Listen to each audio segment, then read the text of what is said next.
Hello and welcome back to Only Divergences. In this video, I will be going over what happened today in the S&P 500 and see if we can get any more technical signals about what could be next.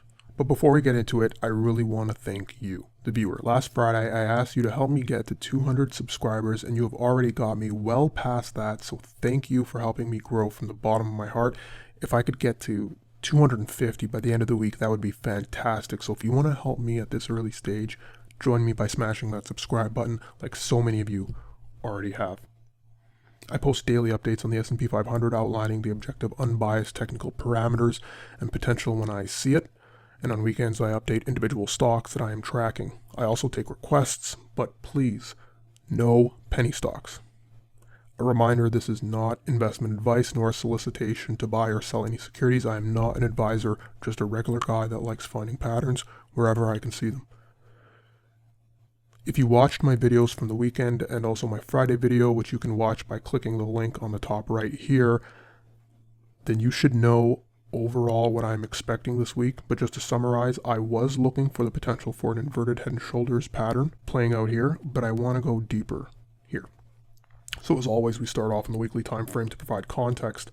On the weekly, the only thing that you need to be aware of is that we've broken this trend line we've been in for some time, holding above this level.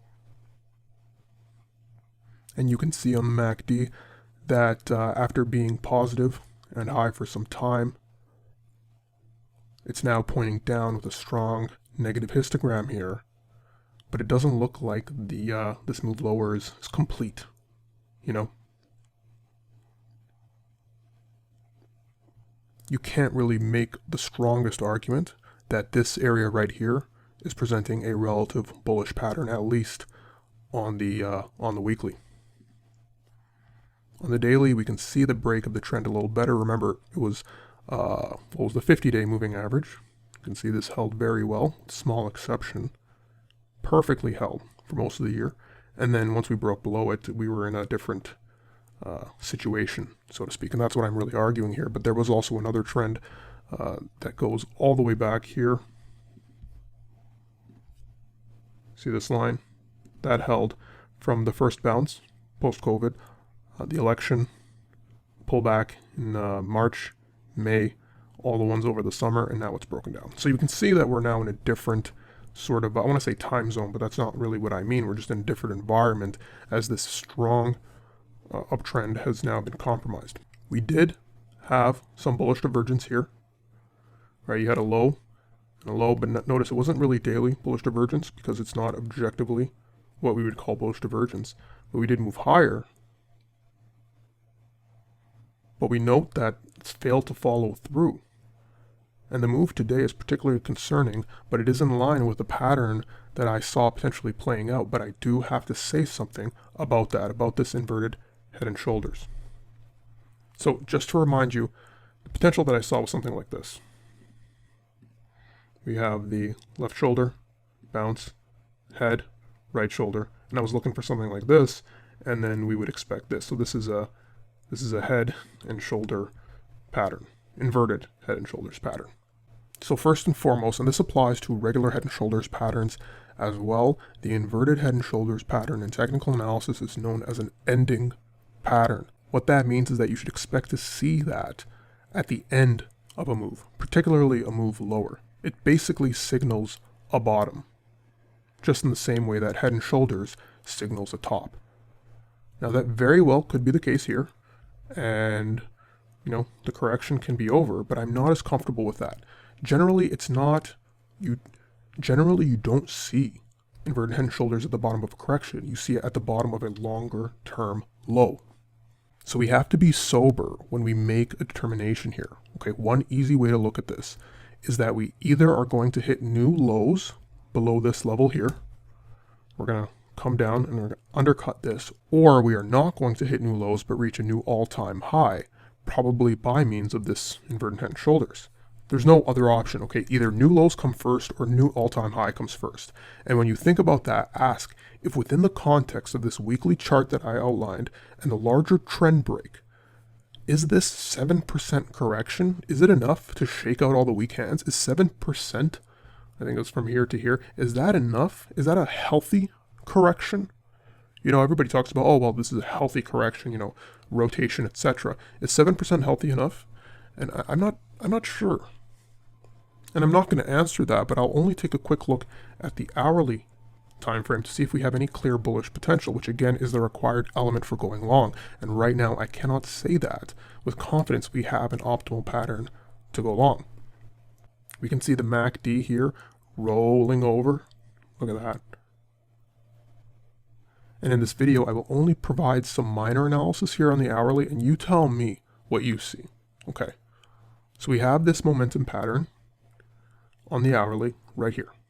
Okay. We have two previous examples of a pattern similar to this in the last 2 months. And so all we're going to do is pattern recognition and comparison. Okay, so the first one was back here, right? We were down here, the negative momentum. We came up, we started to roll over. Ignore this little candle here. It's a data anomaly. It's a little annoying, but you know, just ignore it. And in this example, what happened is the market eventually rolled over. Now we can see we're already starting to roll over. The other time was actually back here. You see, it's not exactly the same, but you can see we were below here. We moved higher and we started to roll over, and we had this negative histogram here similar to what we have here. And what happened? It actually popped higher. Now the patterns, these three are not completely the same, but that is where discretion comes into play. This is the prime challenge of quantitative technical analysis. Is it going to repeat this way, or is it going to repeat this way? What I have done in an attempt to make this easier is to limit long entry to prime optimal bullish divergence, meaning a low shown by a negative histogram here. You can see this little red thing with a previous proximate low, so a previous negative histogram. So you can even see here when we only had it briefly, we still had this divergence here. That's what we want to restrict ourselves to. Now you may look at this here and say, well, this is the case here, right? This is you have a low and then you have another low. And I would say that that's not the case. Okay, look, sometimes we do get a move like this where it just turns around and moves higher, as we had here.